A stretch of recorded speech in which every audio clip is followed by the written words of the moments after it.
Hoje vamos falar sobre testes diagnósticos aprendendo com questões lá de Minas Gerais. Olha só, é um assunto muito importante dentro da nossa aula de epidemiologia, do bloco grande de epidemiologia. A gente tem um subtema que são os testes diagnósticos e as suas características. Também é conhecido como estudo de acurácia dos testes, tá? Então a gente vai tentar aprender a resolver questões de estudos de acurácia a partir de questões de Minas Gerais e entendendo um pouquinho a tendência, o tipo de questões que eles pedem com esse tema. É importante para a gente conhecer essa banca e desenvolver nossas habilidades de fazer contas e conhecer conceitos relacionados aos testes diagnósticos, tá? Olha só essa aqui, interessante essa pergunta. Cada pergunta que eu for mostrar aqui, cada questão, você dá pausa, tenta responder e depois a gente discute ela pormenorizadamente. Olha essa aqui de 2021, segundo acesso, PSU de Minas. Ele dá um teste diagnóstico que tem 90% de especificidade, 80% de sensibilidade, diz que foi feito num grupo de 1.000 pessoas que tiveram 170 resultados positivos e pede para a gente a prevalência da doença no grupo. Opa, prevalência da doença em estudos de teste diagnóstico? Olha só, como que a prevalência tem a ver com as características dos testes diagnósticos, né? Vamos revisar um pouquinho antes da gente responder essa questão, que é uma questão boa, questão mais de matemática do que de qualquer outra coisa, para quem conhece, e matemática simples, né, para quem conhece essas definições aqui que a gente vai revisar. O passo inicial para resolvermos qualquer tipo de questão que envolva as classificações, né, os conceitos de testes diagnósticos, é a gente saber fazer bem isso que a gente chama como o diagrama de acurácia, ou o diagrama que representa um estudo de acurácia, um teste de acurácia, tá? Que é esse aqui, né? É uma tabela basicamente 2x2, tá? A gente vai ver que ela pode ser expandida para 3x3, mas vamos focar primeiro na tabela inicial, que compara um teste com outro. Ué, como assim comparar um teste com outro? Isso aqui está falando de doença presente ou não presente. Veja, alguém teve que dizer que essa pessoa teve doença ou não, tá? Que aquele percentual de pessoas que está ali na amostra sendo testada tem doença ou não tem. Então, quem que diz para a gente se a pessoa tem doença ou não tem? É um teste que a gente considera como padrão ouro. A gente vai comparar o nosso teste que está sob o estudo de acurácia com esse teste que é o padrão ouro, que é quem vai dizer para a gente se tem ou não tem a doença, tá bom? E aí, quando a gente faz essa comparação, a gente pode ter 4 possibilidades, tá? Uma primeira situação, que a gente representa no teste como a letra A, tá? Isso é importante para fins das fórmulas, que é o teste deu positivo, o teste que a gente quer comparar com o padrão ouro deu positivo e a pessoa de fato tem a doença segundo o padrão ouro. Isso é uma situação de verdadeiro positivo, tá? Agora, a gente pode ter uma situação em que a pessoa tem a doença segundo o padrão ouro, mas o teste que a gente está estudando, ele não detectou, né? Então, a doença existe, o teste não consegue detectar, isso nos dá a letra C, que é um falso negativo. O teste deu negativo, a pessoa tem doença segundo o padrão ouro, tá? A gente pode ter uma situação que a pessoa não tem a doença, mas o nosso teste ele deu positivo, tá? Então, é uma situação que a gente chama de letra B, né, que é o falso positivo, e tem o verdadeiro negativo, né? A doença não existe e o teste de fato é negativo, que é a letra D. E com isso a gente tem essa situação aqui, tá? Que é a base para a gente construir as fórmulas dos principais conceitos que a gente vai estudar, revisar nessas questões aí de Minas, que são conceitos que caem nas provas quase que em 100% delas, tá? Então, a gente vai dividir aqui esses conceitos em 3 grupos, tá? Na verdade, 2 grupos principais, tá? Que são a sensibilidade e especificidade, são os mais importantes, tá? Vou colocar aqui, ó, com exclamação. Por quê? São testes que a gente chama de testes intrínsecos. São conceitos que a gente chama de conceitos intrínsecos, conceitos desses testes diagnósticos. Por quê? São conceitos que mostram para a gente o poder do teste, que não variam de acordo com a probabilidade de a gente encontrar uma pessoa doente ou não na população. Ou seja, não variam com a prevalência. A prevalência pode aumentar, eu posso ter uma doença que tem uma prevalência muito alta e fazer a testagem dessa população com esse teste, fazer o mesmo teste numa população que tem uma prevalência muito baixa da doença e os valores que eu vou encontrar de sensibilidade e especificidade vão ser os mesmos. Então, sensibilidade e especificidade, valores intrínsecos, medem o poder do teste, não variam com a prevalência, tá? É diferente, certo, do VPP e VPN, que é o valor preditivo positivo e o valor preditivo negativo, que variam com a prevalência. Variam com prevalência, tá? O que é a acurácia? A acurácia é uma síntese desses dois aqui. Ela mede o poder do teste como um todo. qual é o número de verdadeiros, percentual, né, de verdadeiros positivos e verdadeiros negativos, ou seja, de acertos do teste em relação a todos que foram testados. Então é o A mais D, verdadeiro positivo, verdadeiro negativo, sobre todas as pessoas, todas as condições possíveis, ou seja, sobre todo o número de pessoas que compõem aquela amostra. Tá? Essa é a acurácia. Então a acurácia está relacionada com esses dois valores intrínsecos, que é a sensibilidade e a especificidade. Tá? E o que é a especificidade? O que é a insensibilidade? Para isso a gente precisa ter noção de 3 coisas muito importantes. Olha só, vou apagar tudo aqui porque a gente vai trabalhar agora com o tripé de coisas importantes que vocês precisam saber sobre sensibilidade e especificidade. Olha aí, é o médico residente querendo se destacar na formação de vocês. Esse tripé aí é que é o grande segredo. Tá? O primeiro tripé o primeiro elemento do tripé é saber qual é a descrição matemática desses dois valores. Tá? Isso é muito importante porque isso vai dar para a gente qual é a característica ou qual é uma das definições, que é a definição matemática da sensibilidade e da especificidade. Muito importante para a gente responder perguntas, tá bom?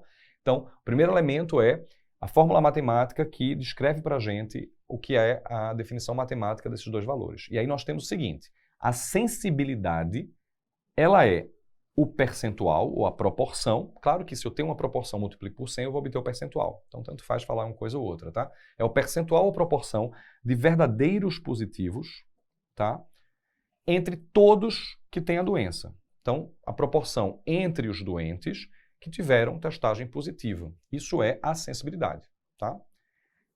Veja que nós temos como numerador verdadeiros positivos e nós temos como denominador a soma dos elementos da coluna do verdadeiro positivo, tá? E o que é a especificidade? É o percentual, por analogia, de verdadeiros negativos entre quem não tem a doença. Então, o 100% que compõe a sensibilidade e especificidade, o grupo que está sendo comparado, que está sendo obtida essa proporção de verdadeiros positivos e verdadeiros negativos, respectivamente para a sensibilidade e especificidade, o grupo é de quem tem e quem não tem a doença.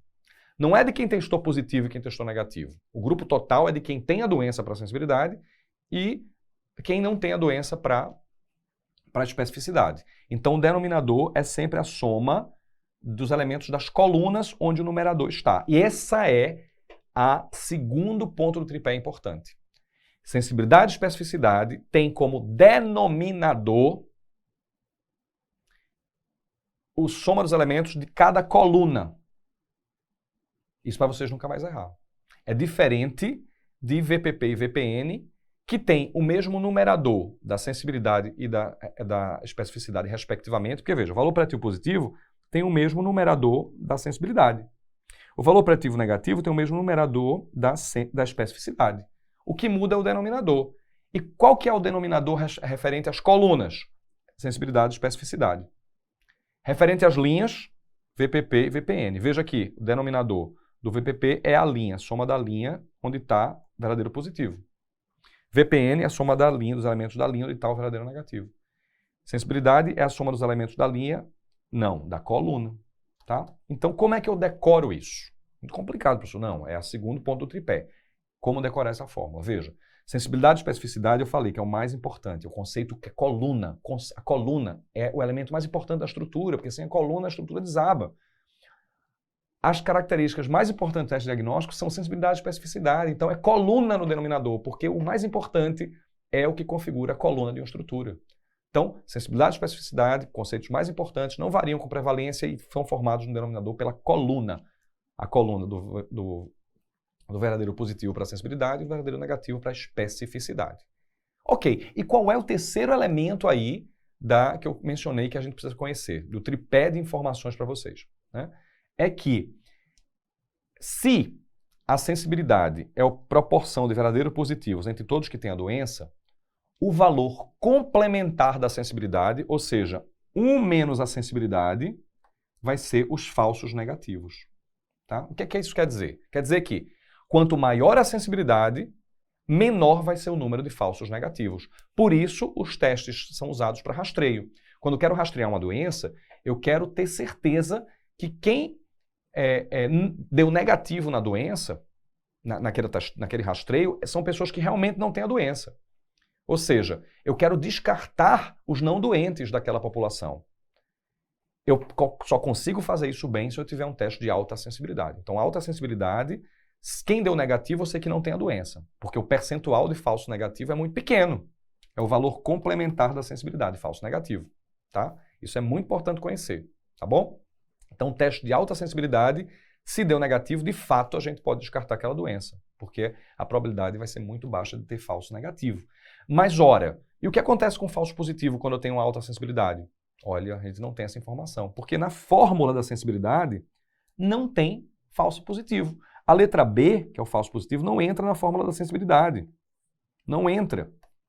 Ora, então eu posso ter um alto índice de falso positivo e um baixo índice de falso positivo. Posso. Tá? A fórmula em si da sensibilidade não vai nos dar isso. Eu saber que um teste tem uma sensibilidade de 100% não me diz se esse teste ele tem muito ou pouco falso positivo.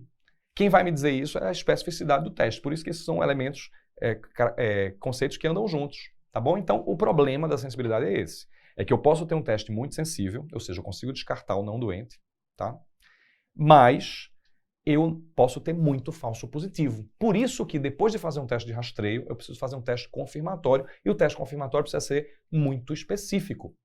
Por quê? O valor complementar da especificidade é o falso positivo. Ou seja, quanto maior a especificidade, menor os falsos positivos. Ou seja, se deu positivo num teste altamente específico, realmente essa pessoa tem a doença. É um teste confirmatório. Por isso que a alta especificidade ela é boa para confirmar a doença, enquanto que a alta sensibilidade é boa quando dá negativo para descartar a doença. Perfeito? Vamos lá voltar para as questões, então? Olha só. Um teste diagnóstico tem 90% de especificidade, 80% de sensibilidade, foi aplicado a um grupo de 1.000 pessoas, resultou em 170 resultados positivos. Qual é a prevalência da doença? Onde é que está a prevalência da doença naquela em nossa tabela? Então vamos voltar à nossa tabela, olha só, isso aqui é fundamental. O teste pode dar positivo ou negativo, a gente pode ter ou não a doença com base em um padrão ouro, que quando entra prevalência na história, aí sim eu vou fazer aquela minha tabelinha, só que eu vou fazer agora 3x3, tá? A gente vai fazer esse gráficozinho 3x3. 2x2 é quando a gente quer saber a fórmula e se lembrar do conceito. 3x3 quando entra a questão de prevalência. Por quê? Porque a prevalência ela é exatamente esse valor aqui, ó. A prevalência, que é a mesma coisa de probabilidade pré-teste, isso é o número de pessoas que são positivas naquele universo que está sendo analisado. Qual é o universo? O universo é 1.000 pessoas. Tá bom? Ele quer saber esse valor aqui. E aí, como que a gente vai montar essa tabela? Vamos montar a tabela do jeito que a gente sabe. O que é a sensibilidade? A sensibilidade é o percentual de pessoas que deram verdadeiros positivos entre todos que têm a doença, ou seja, é 0,8x. O complementar é o falso negativo, que é 0,2x. E a especificidade? Vai entrar aqui, 0,9y, que aqui eu vou chamar de y, e aqui 0,1, que é o valor complementar, somando o falso negativo, percentual do falso negativo com verdadeiro negativo, eu vou ter 100%. Isso vale para a sensibilidade. Somando verdadeiro positivo com falso negativo, o percentual de cada um, eu vou ter 100%. Tá? Só que ele me deu um dado adicional. Ó. 170 pessoas foi resultado positivo.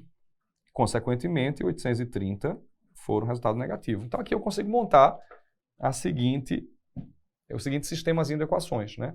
A gente pode falar que x mais y é igual a 1.000. E a gente pode falar, e a segunda equação você escolhe qual que você quer resolver. Posso falar, por exemplo, que 0,2x mais 0,9y vai ser igual a 830. Bom? Então, daqui eu consigo dizer que x é igual a 1.000 menos y. E aí vocês vão substituir aqui na de baixo, que já é matemática, né? Falei para vocês, matemática de quarta série, acho que é quarta, né? E aí vocês vão conseguir obter a informação de que x é igual a 100 e y é igual a 900. Ora, ele quer a prevalência x é 100, mas é 100 sobre 1.000, tá? O coeficiente de prevalência é 100 sobre 1.000. Na verdade, se a gente for ser rigoroso com quem montou a banca, a resposta que ele quer para a gente não é a prevalência, que a prevalência é um número absoluto, seria 100. Ele quer o coeficiente de prevalência, então ele quer 100 sobre 1.000, que é 10%. Tá? Tentem fazer essa conta aí e olha, treinar esse tipo de questão, porque cai lá em Minas Gerais, tá? Mas assim, faz a tabela 3x3, identifica qual é a prevalência e faz o seu sisteminha de equações aí que é fácil responder. Tá? Vamos para outra questão. Olha só. Ao interpretar o resultado do teste ergométrico de um atleta maratonista de 28 anos de idade, assintomático, o médico deverá levar em consideração que este teste tem, olha só, fazer um teste ergométrico numa pessoa que tem baixa probabilidade de ter um problema cardíaco. Afinal de contas, é assintomático maratonista de 28 anos de idade. Então, isso aqui é uma questão que exige o nosso conhecimento da relação entre probabilidade pré-teste e os conceitos de teste diagnóstico. O que a gente pode analisar diante disso? Vamos lá, tentando responder as questões e aprendendo com as assertivas, tá? Letra A. Esse teste ele tem alta confiabilidade. Veja, confiabilidade, isso aqui não é uma... Primeiro, não é uma característica de teste diagnóstico. Confiabilidade, isso não existe. Será que confiabilidade aqui seria o sinônimo que ele quis dar para acurácia? Porque a acurácia, ela mede para a gente o percentual de verdadeiros positivos e negativos em relação a todas as situações. Então, é A mais D sobre A mais B mais C mais D. Isso mede o poder do teste, tá? Será que ele quer dizer isso? Vamos supor que sim. Então, alta acurácia. A gente pode dizer que esse teste tem alta acurácia? Teste ergométrico? Veja, o teste ergométrico, o enunciado não traz para a gente dizer que ele tem alta acurácia, a gente precisa saber qual é a sensibilidade e a especificidade desse teste. O enunciado não traz para a gente a especificidade e a sensibilidade desse teste. Então, com base no enunciado, a gente não pode afirmar que esse teste ele é de alta acurácia. Nem pode falar que é de baixa sensibilidade. Porque a gente precisa saber qual é precisa ter mais dados, né, para a gente calcular esses valores. A gente precisa saber qual é o percentual de verdadeiros positivos em relação a todos que têm a doença, né, para a gente saber qual é a sensibilidade desse teste ergométrico. Com base no enunciado, a gente não pode falar. Tá? Agora, a gente pode falar sobre valor preditivo positivo e negativo? Pode sim. Tá? Por quê? Olha, a gente viu que sensibilidade e especificidade são valores intrínsecos do teste. A gente precisa ter esses dados, né, com base naquele estudo de acurácia, né, aquela tabelinha, para a gente calcular a sensibilidade e especificidade. Agora, eu posso inferir sobre valor preditivo positivo e valor preditivo negativo, sabendo a prevalência daquela doença naquela população que vai ser testada. Porque a gente sabe que quanto maior a prevalência, maior vai ser o valor preditivo positivo. O que é o valor preditivo positivo? É a probabilidade de um teste positivo ser realmente positivo. Entre todos que testaram positivo, que é o 100%, né, da fórmula, lembrando que valor preditivo positivo pega a linha onde está o verdadeiro positivo. Então, são todos que deram positivo no teste. Qual é o percentual ou a proporção daqueles que são verdadeiros positivos entre todos que deram positivo no teste? Quanto maior a prevalência, quanto mais pessoas eu tenho doente naquela amostragem, maior vai ser a probabilidade do teste positivo ser verdadeiro positivo entre todos que foram testados e deram positivo. Então, a gente precisa se lembrar que se a gente tem um valor ou dados sobre a prevalência, eu posso inferir sobre o valor preditivo positivo e sobre o valor preditivo negativo. Quanto menor a prevalência, menor vai ser o valor preditivo positivo e maior vai ser o valor preditivo negativo. Quanto maior a prevalência, maior vai ser o valor preditivo positivo e menor vai ser o valor preditivo negativo. Então vamos lá. Letra C. Valor preditivo negativo muito baixo. Olha, qual é a prevalência da população estudada? Nesse caso aqui, a população é uma pessoa que é um atleta maratonista de 28 anos de idade assintomático. A prevalência de doença cardíaca nesse tipo de população, pessoas que são maratonistas de 28 anos de idade assintomático, é muito baixa. Então a gente tem uma prevalência muito baixa. Isso quer dizer que o valor preditivo positivo ele é muito baixo e o valor preditivo negativo ele é muito alto. Em outras palavras, se um teste der positivo, a chance dele ser falso positivo é muito alta. E se um teste der negativo, a chance dele ser um verdadeiro negativo é muito alta. Letra C. O valor preditivo negativo é muito baixo? Não, a gente viu que o valor preditivo negativo é alto. O valor preditivo positivo ele é muito baixo? Sim, tende a ser muito baixo, porque a prevalência é muito baixa. Letra D é a resposta da questão. Olha só como a gente consegue aprender com essa questão, hein? Vamos para mais uma? Então, dê pausa, tenta responder essa questão, dá para a gente responder, hein? Tem dado demais no enunciado. Olha só. PSU de Minas, 2017, acesso direto, assumindo que a mamografia tem sensibilidade de 90% e especificidade de 98%, e que cada exame realizado é independente do anterior, a probabilidade de uma mulher com câncer de mama apresentar uma mamografia não negativa por 2 anos consecutivos é qual? Então, vamos lá. Ele quer a probabilidade de uma mulher que tem câncer, ou seja, ela está lá na coluna do... Ó, vamos lembrar aqui a coluna positivo e negativo do teste. Vamos fazer 2 por 2 aqui para facilitar, hein? E ter ou não ter a doença, tá? Vou colocar aqui mais alto para facilitar a compreensão. Ó, ter ou não ter a doença. Então, ela quer mulher com câncer de mama. Então, ela está nesse quadrado aqui. Ela tem câncer de mama, tá? Está nessa coluna aqui. Ter câncer de mama. Apresentar uma mamografia anual negativa. Então, está falando aqui do falso negativo.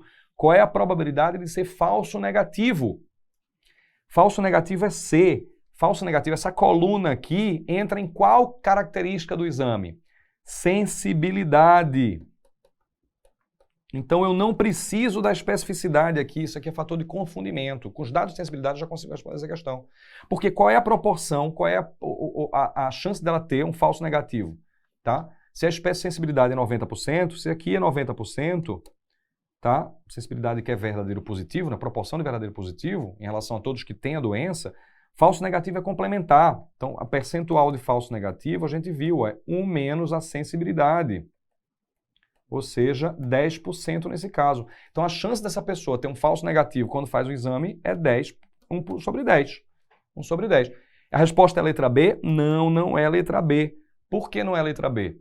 Porque ele quer em 2 exames consecutivos. Aí ele exigiu um conhecimentozinho de matemática básica, né? Porque se eu quero fazer 2 exames em 2 anos consecutivos, tá?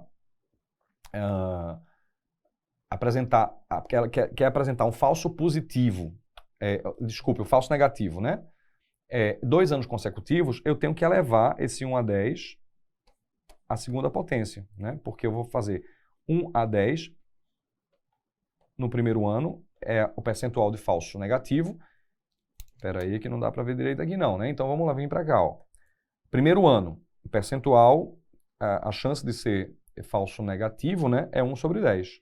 No segundo ano é 1 sobre 10. Como ele diz que os testes são independentes, então eu preciso saber por estatística, por bioestatística nesse caso, que para manter esse resultado de falso negativo 2 anos seguidos, eu vou elevar essa chance, essa probabilidade de cada um deles individualmente ao quadrado. Então vai dar 1 sobre 100.